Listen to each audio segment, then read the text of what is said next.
if you want to keep your microphones muted, and we'll kind of give you a cue when it's time to turn them on. You can use the chat function.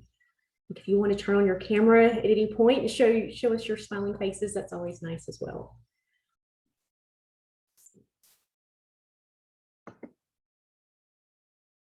Last few in.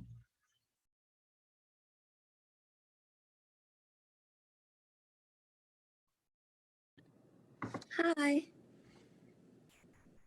Hi, Natalie. How are you? Good. How are you? Good. Just getting everyone in. I'm typing some instructions. If we'll get started kind of with some information, and if y'all can leave your microphones muted, you're welcome to turn your cameras on or off. And if you want to leave them, turn them off while we're starting and then turn them on later, that works as well.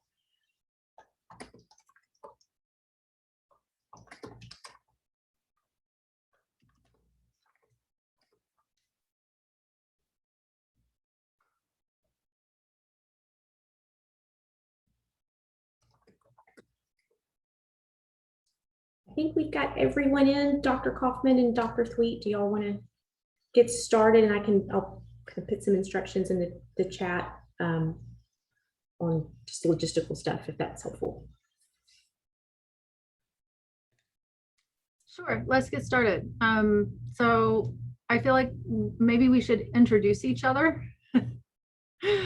All of us here, Jill Dawson is doing our emceeing, and she is the Senior Director of the Case Office. That's the Center for Advising and Core Experience. So you've probably seen her name at the bottom of some emails, probably. Dr. Brenda Kaufman is here. I probably am not going to remember, Dr. Kaufman, all of the various titles that accrue to you. But the important one for us here today is that she is the faculty coordinator for first year seminar and is here to help us talk through the common read for this year, which intersects with first year seminar stuff. So we'll do a little bit of talking, I'm sure, about FYS and what that is, how the common read functions as a text for that.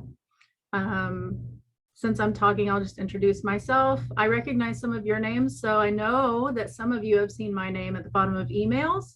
I'm Dr. Thweet. I work at the Case Office as the advisor for School of Humanities and Natural Sciences. So if you've got a major in that school, I'm your advisor. Hi, this is what I look like.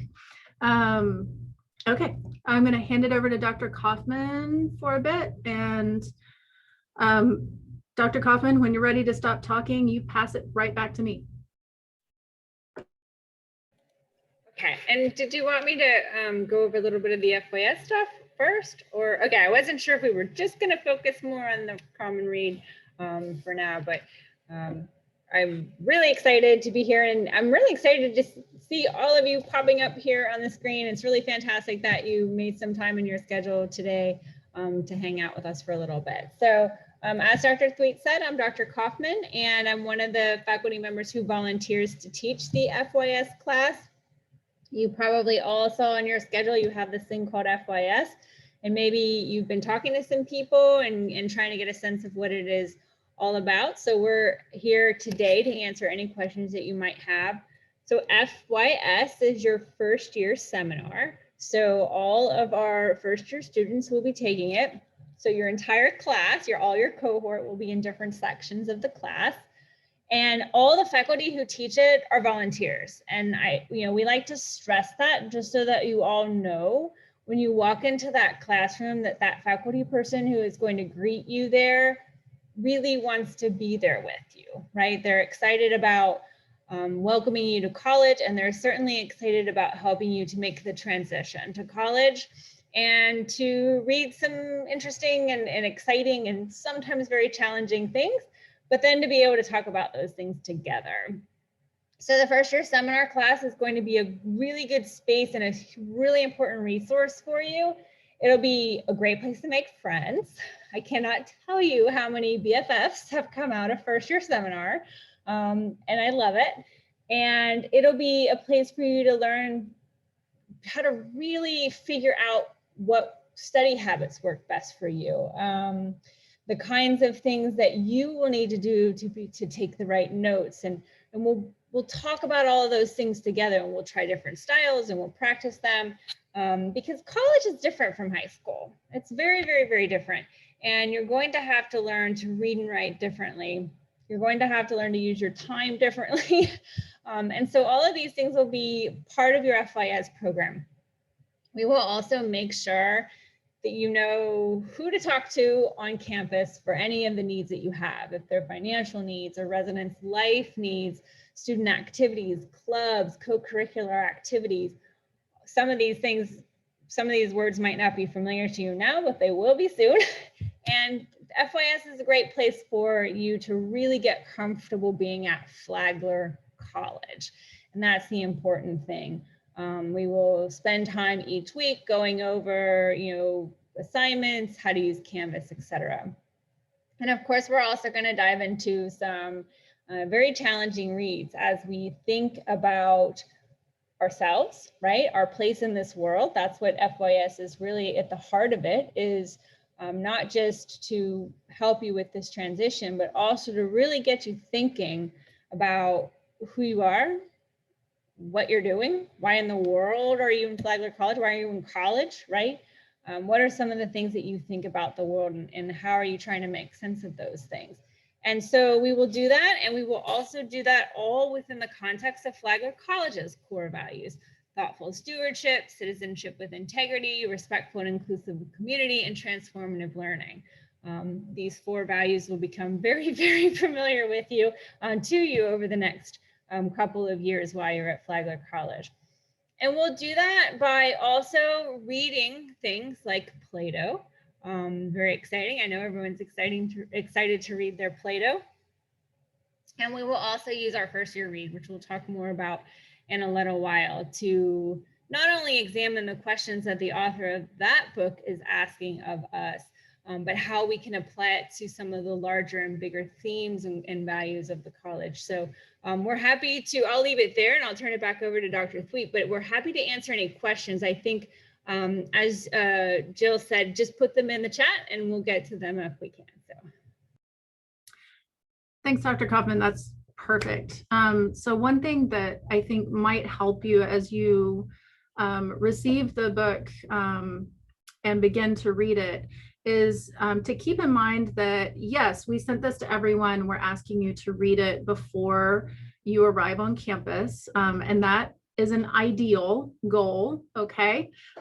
So if you haven't turned every single last page before it's time to pack the U-Haul and pile in and get down the highway, like, don't freak out. We want you to strive toward that ideal goal and absolutely give it your best effort. So ideally, we want the students to receive the book and read it and have it read when you start the fall semester and walk into first year seminar. If you're a highly anxious person about things like that, then take a deep breath. The literal truth of the matter is twofold here. So keep both of these things in mind. There will absolutely be no pop quiz testing whether or not you've read the entire thing and have all that information here, okay? That's not going to happen to you. I do not know of any FYS professor who's going to do anything along those lines. So that is true. Hold on to that if that's the piece of truth you need right now. All right. The second thing that's true is that the first year seminar faculty, whatever professor you have for FYS, is going to operate on the assumption that you have the book and you've read the book. Okay. So those two truths exist in a kind of tension, but they are both true. All right. So whichever side of that you need to lean on in any given moment, lean on that thing, okay? We want you to have it read. Your professor will assume that you have it read. There will be no pop quiz, okay? Give me a thumbs up, those of you with your cameras on. All right, cool. So as you tackle the book, of course, just read it as a book in its own right. This book is really fascinating. So just read it like you'd read a book, and find out what's going on with it. What is the author writing this book for? What is the author trying to tell you? What's the message? Is the author giving you this message in a kind of particular way? Why is the author telling you these things in the way that he's telling them to you? All of that. But as you read it, keep in mind, this is also going to be a book that you talk about all the way through this course, this first year seminar course. And so one way to sort of crack open the book a little bit further is to think about how this book will actually intersect with these core values that you heard Dr. Kaufman just name for you.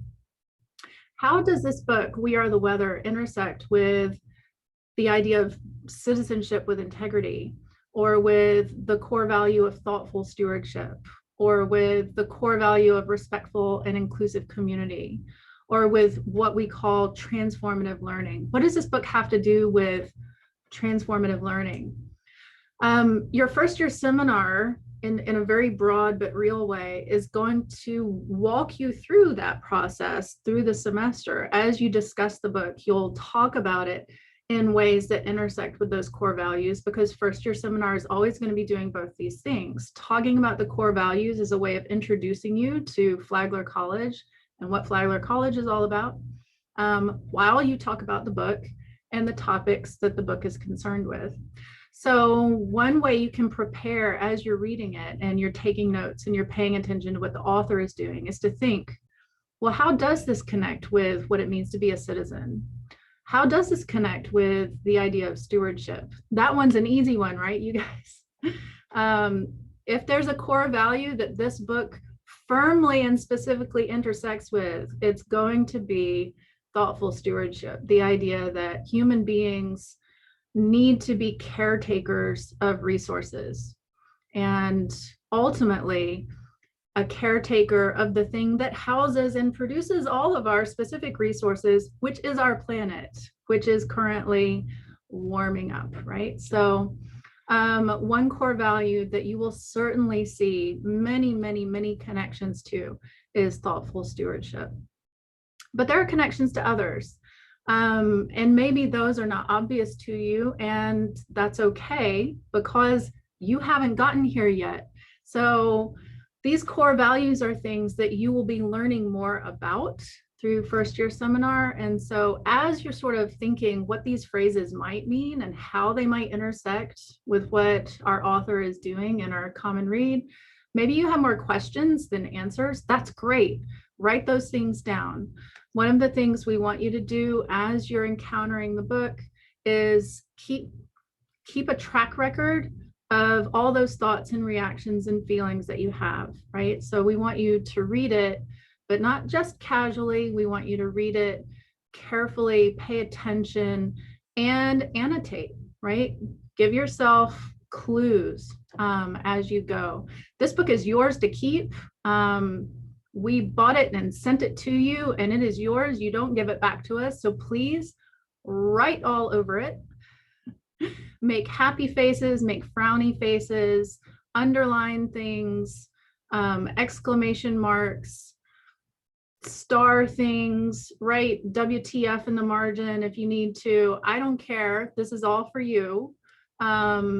Leave yourself a trail of clues so that when you've got this book and you walk into the classroom and sit down, you've got a place to start. You can open it up to a page and think, oh, right, he said this and I had this thought then. You've got something to say, and we want you to be ready to say that. So this is your best way to safeguard against that terrible, terrible moment where your entire mind shuts down and goes blank at the dreaded question, what questions do you have? And immediately your mind is like, questions? I've never had a question in my life. I have no questions. Yeah, you do. You wrote them down. You've got them. Okay. So do that for yourself over the summer before you get here. You've still got a little time left. And this is some of the ways that we're going to be picking up and discussing and using that text in class. Okay. I muted myself preemptively. I'm going to toss it back to you, Dr. Kaufman, because I've hit a pause in my brain. So it's your turn. Yeah, absolutely. So what I was thinking now is we could maybe start and see if any of the people that are here today who have in fact received their book would like to share maybe a couple of their first impressions. You can either unmute and talk with all of us, or you can use the chat box if that's more comfortable. But if you could just say something, anything about that reaction you had when you got your package in the mail and opened that book for the first time.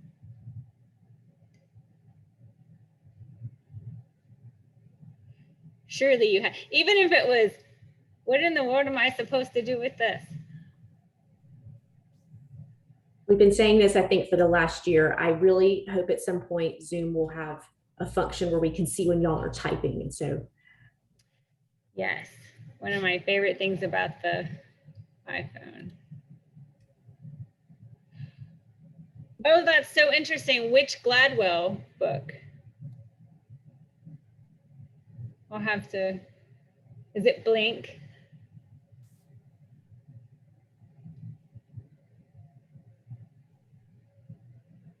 All those motivational. You know, I didn't until a few years ago. I don't think I always took the time to consider the cover and or chapter titles. There are things sometimes that I think we blow over, but they were intentional choices. So I think that it's great that you sort of start with like something about the cover. Yeah, and from what I understand, authors and publishers usually have a lot of disagreements on how they want to do that. Okay, yeah. Awesome. Thanks for sharing that. So who else would like to share just their kind of immediate, okay.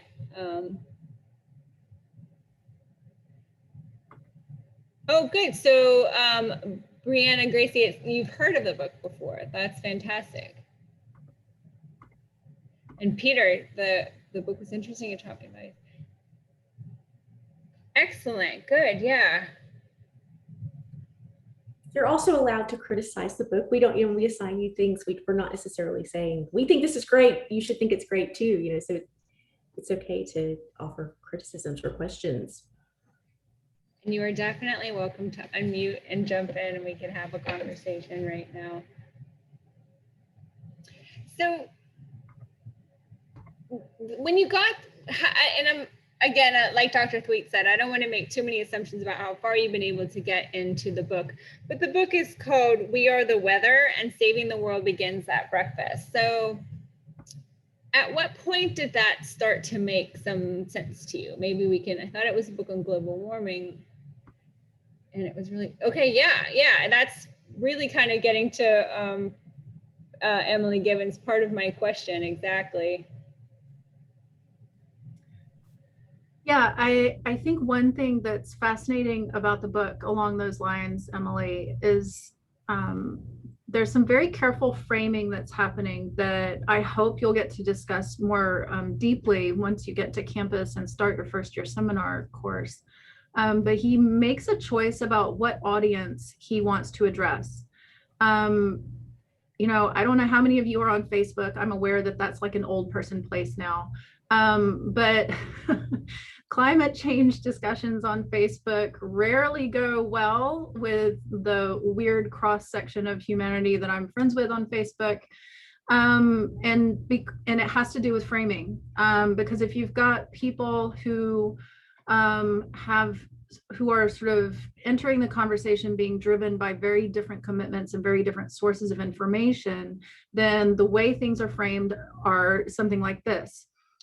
Here, this is true. Here's a link. And then on the other side, here, this is not true. Here's a link, right? And so you've got people who are sort of doing outright battle just on the basis of whether or not a thing is actually happening.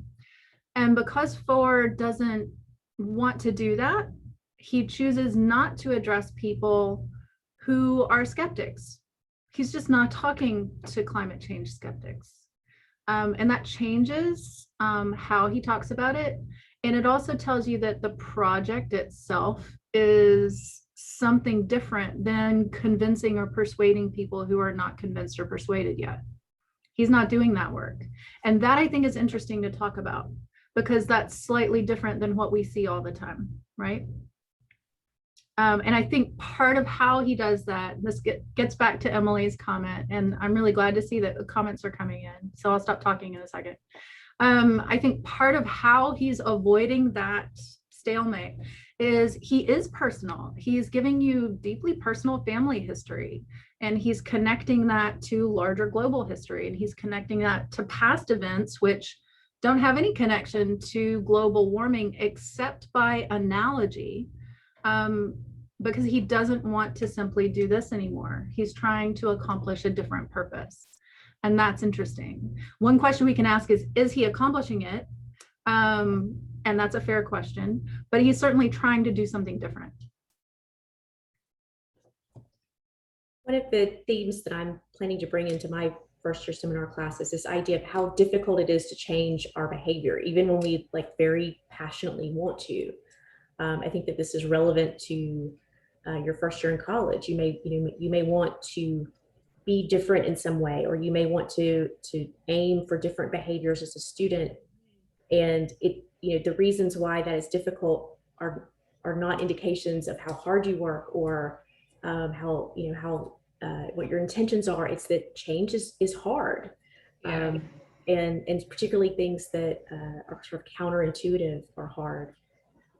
So that's, there's lots of different ways to approach the book, which is one of the reasons why I like it, or I'm looking forward to using it. And I think y'all are picking up on some of a lot of different themes in the book, and a lot of things that y'all have spotted.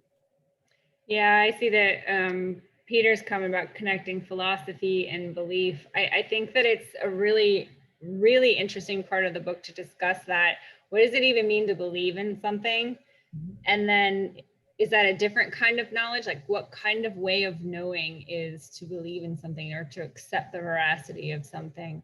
And I think it's also pretty interesting how he just puts it all on himself, right? He's saying, I have failed here, and this is what I have discovered and what I think I, know and believe to be true about the world. And yet I can't, as Jo was saying, get my actions to match my beliefs, and that overwhelming struggle, which I think is a really powerful part of the book. For me, I have been teaching environmental politics for a really long time.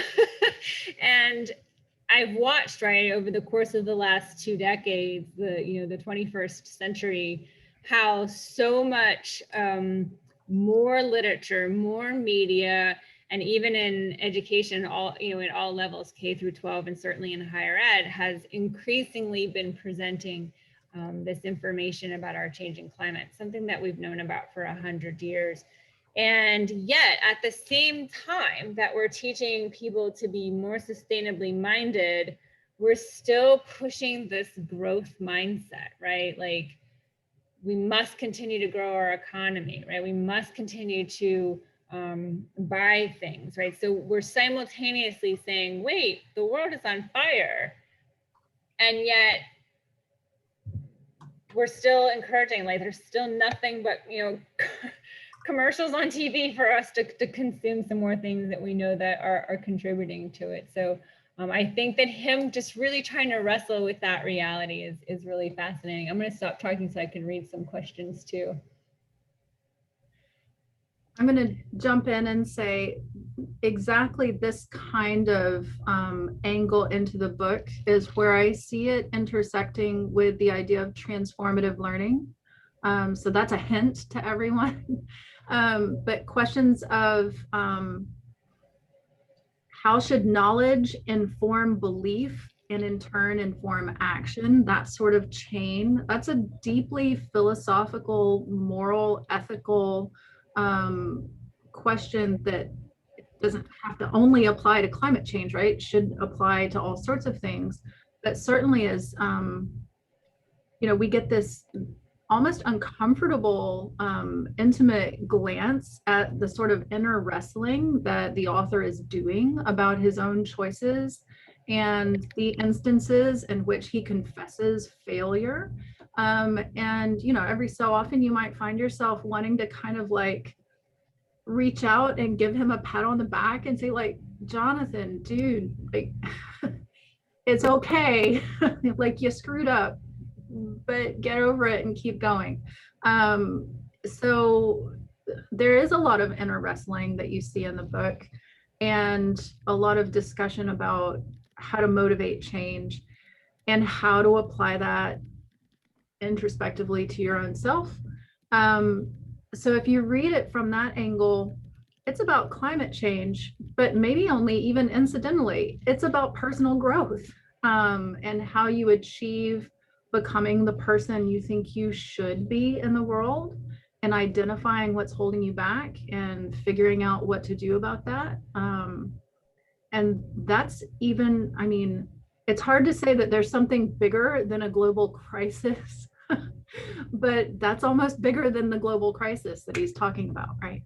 Yeah, I agree, you know, and I think Peter mentioned above that whole dispute with the soul, because it really is that. I mean, it's simultaneously a global existential crisis, but really it's about this moment in human history where each of us as individuals have to change, like fundamentally change what we have been promoting, you know, in our socio-cultural experiences for the last 100 years. And that is so, so intense.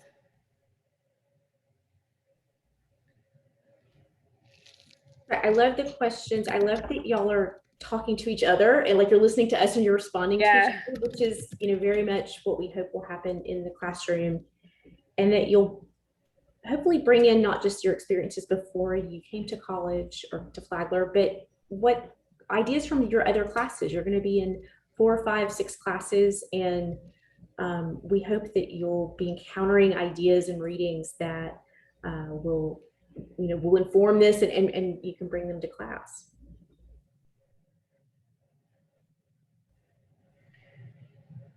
Yeah, and some of the things that you might want to take note of, right, while you're reading this, and we're speaking of, you know, annotating, definitely mark out the stuff you don't understand, right? Like if you're reading something and it's just for whatever reason, right, the language, the way that he's phrasing it, the words, any of it, mark those things out, bring that to your classes, and say, you know what, I just got stuck on these pages and I would love if we could talk about them. Because, you know, that your classmates are probably having very similar experiences, and of course your faculty would absolutely love that, right? To have you bring that. I think some other things you can think about as you're reading it, how it relates to you. Like you can make it very, very, very personal. You don't have to just try to analyze the book from, you know, what the author is saying or what he wants or what, but how does it actually click or not click in your mind, in your brain? You know, have you ever considered the things that he's asking you to consider? And if so, to what end? And maybe one last thing I would suggest is the titles of the chapters and the sections of the book are obviously intentional. So maybe you can think a little bit about that.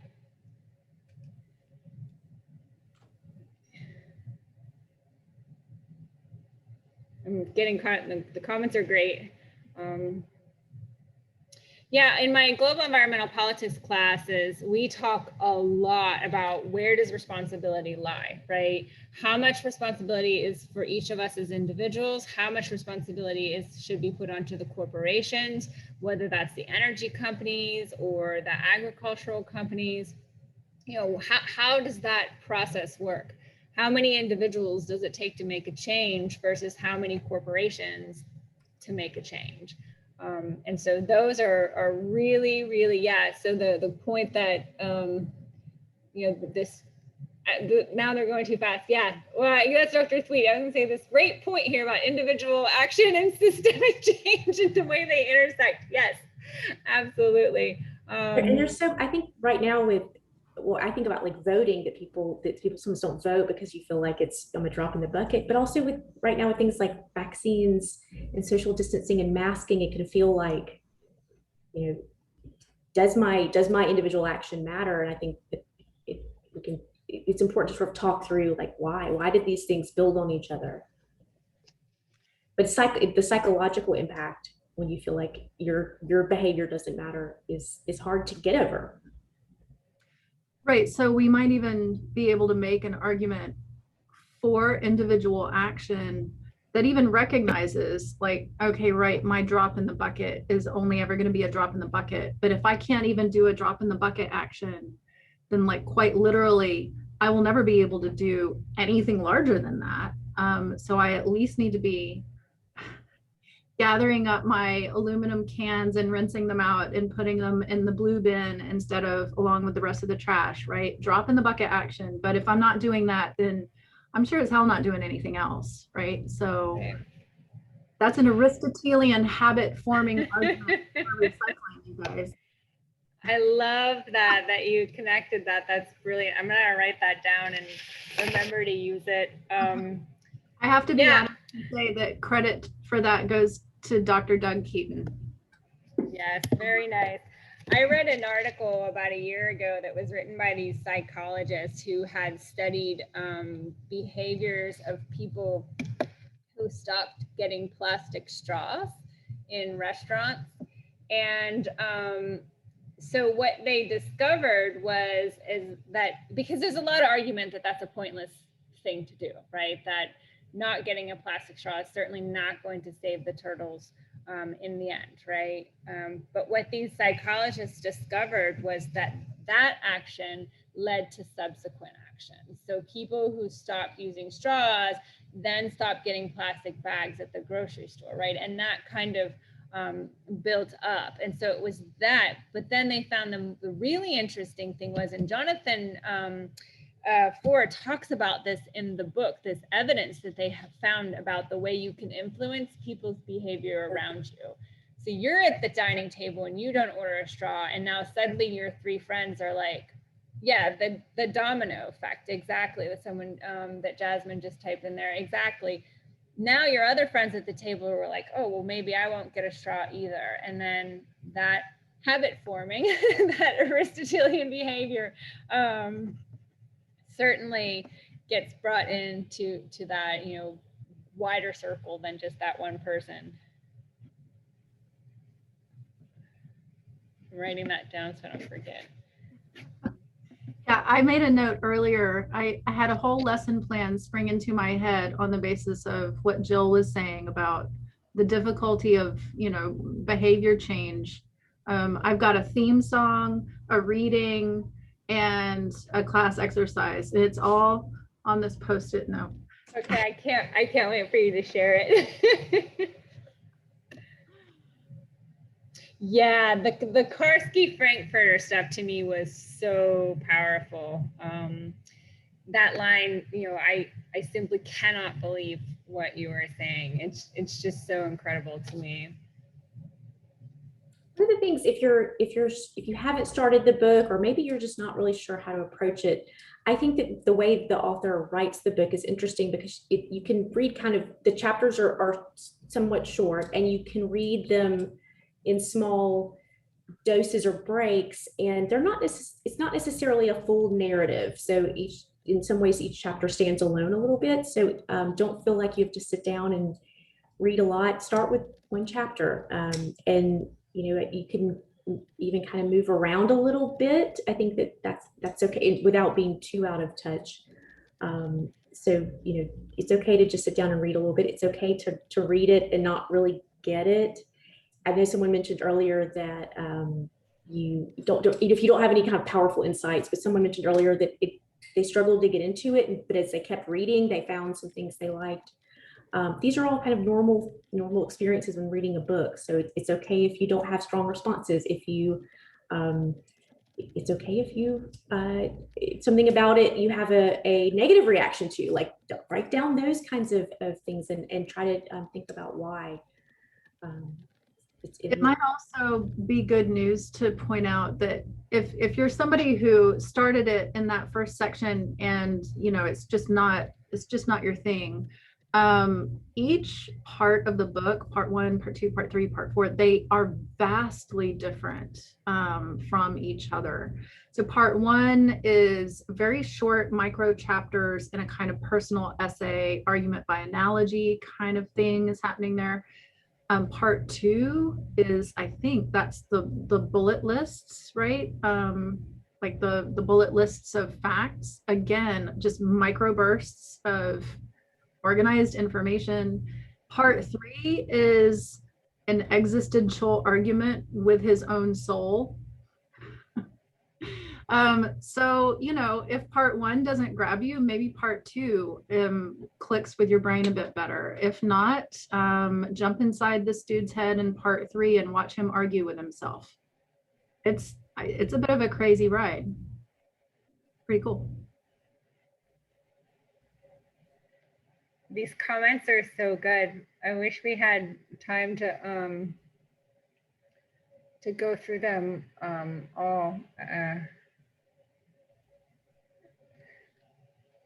Yeah, I think that the grandmother story was very interesting. I agree with that.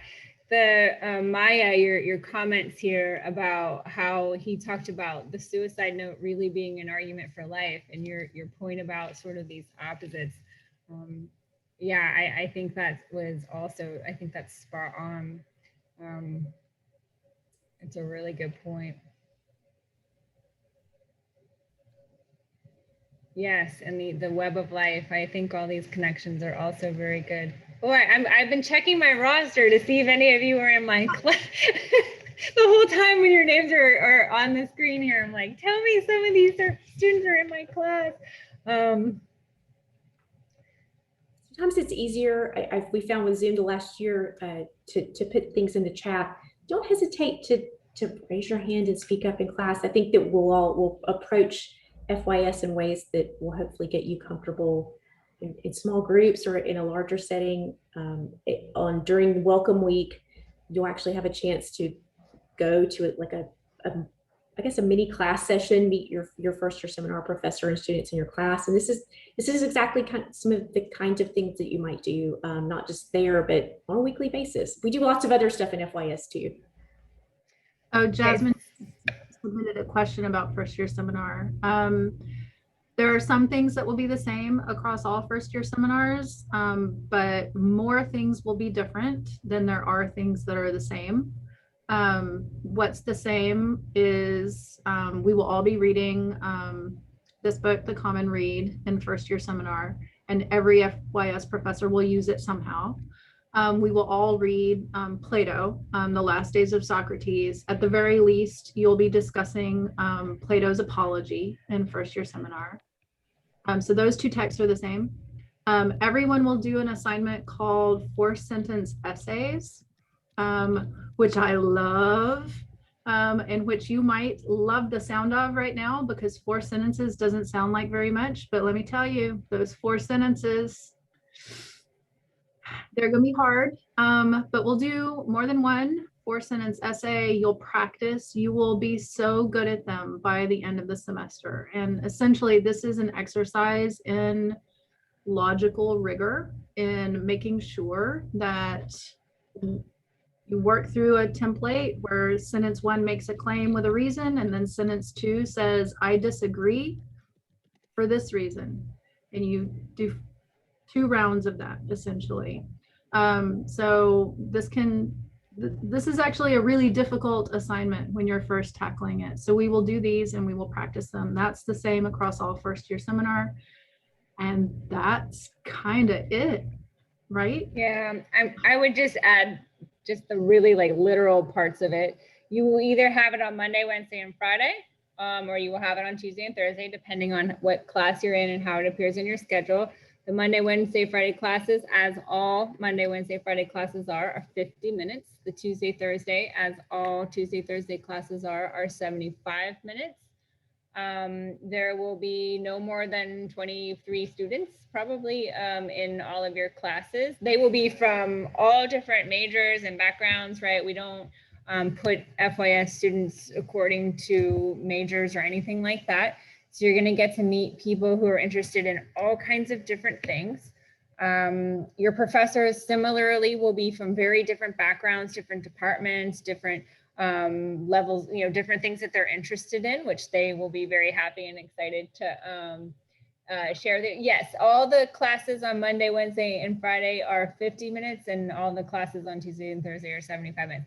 You'll get used to it. The difference between that and high school, no, I promise. It's the difference is that you will only probably do 2 each day, at the most 3 each day. So whereas in high school, you probably had maybe 5 of those 45-minute classes, you should not be having 5 classes in one day. So that will be a little bit different for you for sure. So you have plenty of time for lunch. Oh, you have how many? 8 of those? Whew. Yeah, so you'll have like maybe probably like 3 classes on Monday, Wednesday, Friday, 2 on Tuesday, Thursday, or vice versa. It'll be a balance, so you won't be spending 8 hours back to back in 75-minute classes. So it's no. You will be surprised. I think, and we'll talk about this in advising. We'll talk about this in first year seminar. How much unstructured time you have that you will have to use in productive ways, and so you'll actually spend a very limited amount of time each week in a classroom, and then that outside of classroom time should be really productive. So Peter asked, you're asking about Google Docs for note taking. I think there's lots of different ways to take notes and annotate. Including maybe Google Docs. I like Google Docs, and I think in class sometimes having students share ideas in the same way y'all are doing with the chat. But Dr. Thweet and Dr. Kaufman, do you want to talk about like kind of writing in the book versus post-it notes versus I say whatever works for you. If you have evolved a system and it's yours, and you know how to find, you know how to locate a good thought when you need to find it. Don't fix it if it ain't broke. There's no single right way to do it. I love to scribble all over my books. I always have. I started this in high school when I first learned that it was okay to write in a book. Somebody had to tell me. It felt like I was breaking some kind of sacred rule. But once I realized that, oh no, I'm supposed to do this, I went to town. I still have my copy of Plato's Republic from high school, and it is like scribbled and doodled on, and embarrassingly, my like 10th grade crush's name is all over it. And I still have it, because there's something kind of cool and precious about looking back at 10th grade me and my very, very baby philosopher thoughts from 10th grade. Occasionally, I surprise myself. There was a good question in there in my 10th grade handwriting. So whatever works. If Google Docs works for you, if voice memo works for you, if post-it notes work for you, just do what works. Same with note taking in class, although I think that can be a little more challenging, because what you're doing is processing things in real time and mapping out ideas and connections in a way that you'll be able to reconstruct later, and you don't have the kind of leisure to press pause there the way you do when you're simply reading a book on your own time. So note-taking in class, I think, is a little bit different of an activity, but as far as notating a text, I just think if you've got a system that works for you, stick with it. Yeah, just you would have to ask your professor. I can tell you that many of them will say no, but some of them will say yes. So that would definitely be something that you would have to speak to each individual faculty member about. But what I would definitely advise, 2 really important things. 1, make a friend in every single one of your classes. go to lunch, get a coffee, make a friend. And now you have this person that you can share notes with all the time, whether you're there or not there. Meet up after class and say, what did you get from that class? Here's what I got from that class.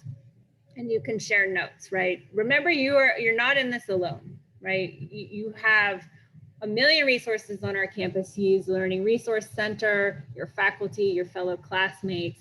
So you're not alone. If you leave the classroom and you're looking at your notebook and you wrote one sentence down and you're thinking, oh my gosh, I must have missed everything, stop by the professor on your way out and say, I'm going to come by your office hours because I just kind of missed what we did today and I really want to, ask you some questions about it. And your professor will say, great, I'll see you then, right? If you have a hearing impairment, it might also, or any kind of you have documented disability as well, it's worth connecting with the Disability Resource Center, because that way they can also talk about accommodations. So there may be accommodations like having someone help you with taking notes. And I think that they can also help you navigate talking with your faculty about things like recording classes. You can FYS, it's not necessarily all lecture all the time as well. So that might be helpful. I fielded a beautiful question from one of our FYS faculty who's teaching first year seminar for the first time this fall semester. And she wrote me an email. And in the email, she said, so is it okay if I do like unorthodox things? And I was so excited. And I wrote back to her literally in all caps, please do unorthodox things. So So again, to underscore the point that FYS faculty are volunteering for this, we're here because we want to be part of your first year experience, and we are willing to be weird. So it will absolutely not be all lecture all the time. There will be lots of great discussion. There will be outside of class stuff. There will be all sorts of, I don't know what all weird stuff might be in store for you with your professor, but there will be unorthodox things. Oh, my favorite thing about FYS, I definitely want to answer this question. I really love the sort of journey that I get to see students travel from this like first day, that first week of class where everything is new and everything is hard because it's new.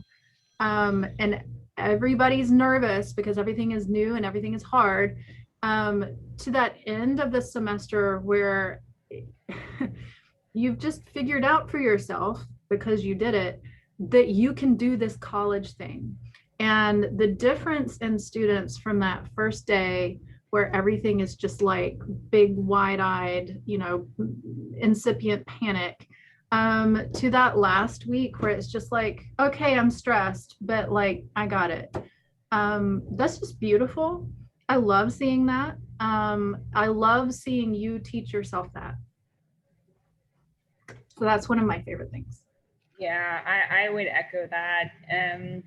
I would add watching those friendships form, like I mentioned earlier. I love that. I always really, love when students come in and they're super excited about another class and they suddenly realize that's the new thing that they want to major in. And then we have an opportunity to talk about those kinds of things. There's so many things to love about FYS. I take my class on a walk. It's one of my favorite days. We go down and we walk the Freedom Trail. And the students, they're assigned different places along the way, and we stop. And then the students who were tasked to learn a few things about that spot, they'll be our tour guides in a way. I suppose you could think of it like that. And it's always one of my absolute favorite days. FYS is very much a microcosm of your first year class on the whole. And I always find that I walk away learning as much from the students as maybe they do from me, because along the way, as we get to know each other, the class tends to veer in different directions in ways that are unique to the class. And so we have a plan, but that plan is flexible enough to evolve. And I love just getting to know students. I see all of your names week after week as you're preparing to come, and then it's nice to have a smaller group of you all that we sort of get to know. it's a really fun class to teach. This. And on the first day of class, your professor will, in all of your classes, your professor will go over the syllabus, which is like the class outline, has everything in it. And so they'll kind of give you the big picture. They'll make sure you know what books you need. And then kind of in most of your classes, you'll be predominantly in classes with other first-year students. Faculty kind of know that. And so you'll know what to do and when to do it and how to do it. We try to give you that information. And if any of those things are not true, if at any point you don't know what to do, when to do it, and how to do it, you'll know where to go for help, whether it's your first-year seminar professor, your case advisor, or a lot of other offices on campus. The question about changing your name. So if you, I think that's a great question. It's not a random question at all. We want, especially FYS, but all of your spaces where you live on campus to feel like you're home. And that means helping you feel comfortable. So if you have a preferred name or chosen name that you want to use as your display name, if you want to email the case@flagler.edu, we can let you know how to do that. But also, I think a lot of our faculty will take the time to say, please tell me what you would like to be called. Please tell me if you have preferred pronouns, and we'll tell you as well, like, this is what I would like you to call me. This is how I would like you to address me. And that's absolutely something we can help with.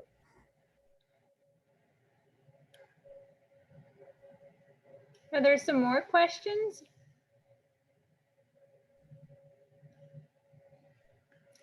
Oh, yay. We hope think so, yeah. We're big fans. So the time is approaching. I know you all are getting ready to come to campus. There's a lot of things that you're probably either wondering about, or maybe you're anxious about, that is the unknown. Kind of a piece of advice I like to tell students is get comfortable being uncomfortable. The first few weeks are challenging. It gets easier as you go along. There's a lot of excitement and fun, but there are some challenges as well. And you'll hear us say this over and over again, and we mean it. Ask for help. FYS is a place where we expect you to not know everything, and it's a place where you can come and ask questions. The case office, your advisors, any of us, not even just your assigned advisor, you can ask for help. And there's all kinds of places. I mean, literally, that's everyone's job. That's the cool thing about a college campus. We're all there to we're there to get you where you want to go. Dr. Thweet, Dr. Kaufman, do y'all have any sort of start of semester words of wisdom or? Oh, I was just reading one of these things. I really think that coming in just excited and open, right? Open to the new challenges, open to meeting new people. It's going to make all the difference for you in the world, right? And just remember communication, right? You have to communicate. We can't help you if we don't know what, the issue is. So just, come in with that attitude, knowing that you're going to be great. And if you're having any kind of problems, we're here to help you. Remembering where your classes are, Christopher, I have nightmares about this at the beginning of every semester, that I don't know where my classes are, and I can't get logged into a computer to pull up the rooms. And I'm running from classroom to classroom, trying to get logged in. And in the meantime, like, the clock is ticking and I've completely missed my classes. And I'm like, oh my gosh, I'm the teacher and I didn't show up on the first day. Somehow, knock on wood, I always manage to get there, but it's a terrible nightmare. I promise you, muscle memory will take over after a very short period of time, and you will know where those classes are. You'll get up from one seat and you'll get to the next one, no problem. There's a lot of stuff these welcome week events are designed intentionally to give you this is what you need to know on day one. And there's a lot of things you won't know on day one, because we know you're not going to remember everything we tell you about it. So just know that, one, you can ask questions, but along the way, we'll be giving you lots of other information. And the great question about textbooks. Yes, I mean, the bookstore, it's probably sent you information. If they haven't, you'll get it soon. Having them on the first day of class is great. If you change your schedule, you can you can exchange them. And Jasmine, there's probably got some information from the bookstore. If you Google Flagler College Bookstore, it'll take you to the site. And I think they have some explainer information right on the first page. Basically, if you need a copy of your schedule and you sort of enter that, and it'll spit out the textbooks you need, you can reserve them when you come to campus. And that's kind of probably a good kind of final piece of advice, is that if you have a question, especially about something that's like very start of semester, early start of semester question, things like textbooks, move-in, parking passes, it's probably in your Flagler email. So over the next couple of weeks, definitely get in the habit of checking that Flagler email, go back and read through things. We may have been sending things to your personal email address. I know that we tend to, like, that day that you get to campus is usually the point, at least in our office, we sort of cease doing that. But your Flagler email is how we'll communicate with you. Lots of important information. So get in the habit of checking it, add it to your phone, go back and read all those messages maybe you ignored, because there's probably information there that will answer a lot of these questions. So if we did not cover anything, or if you have a question that we didn't answer, please feel free to email us. Right now, these next couple of weeks, but we're really preparing for you to arrive. So be patient with our response time, not just our case office, but kind of all offices on campus. We do our best to respond, but we know that we're busy. We're in meetings, we're in sessions and trainings. So just be patient with all of the staff, because we're getting ready for you, and we're so excited. Like, I can't tell you all how excited we are to see you on campus and in person. It's the highlight, I think, of our year, and I think after this past year, we're really looking forward to seeing you on campus, and keeping you safe, of course, but seeing your smiling faces or masked faces with smiles behind them. Dr. Thweet, Dr. Kaufman, anything else before? I promise not to actually hug you when I see you, but yes, that is how we feel. Yay, you're coming. We're very excited. Safe travels to St. Augustine, or if you're already here, safe travels down the road to campus. And you will see your case advisors the Sunday of Welcome Week. We'll have some advising sessions. You'll see your FYS faculty the Monday of Welcome Week. And then classes will start August 25th. And we'll see you a lot between now and then. And when you get to campus, our offices are on the 3rd floor of the library. So as you're wandering around finding your way, feel free to drop in. We'll be kind of in our offices periodically throughout move-in and Welcome Week. So thank you all for joining us on this, especially this at the end of your summer vacation. And we'll see you all very soon, just in a few days. Thank you. Be well, everyone.